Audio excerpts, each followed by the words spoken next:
Kabar bahagia datang dari pasangan selebritas Caesar Hito dan Felicia Angelista. Caesar Hito dan Felicia Angelista baru dikaruniai anak pertama. Felicia Angelista melahirkan anak pertama, Selasa, tanggal 9 November tahun 2021.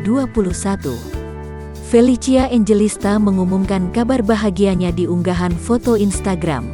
Telah lahir anak perempuan kami, malaikat kecil kami, our beloved daughter. Selasa tanggal 9 November tahun 2021, pukul 8.27 waktu Indonesia Barat, tulis Felicia Angelista.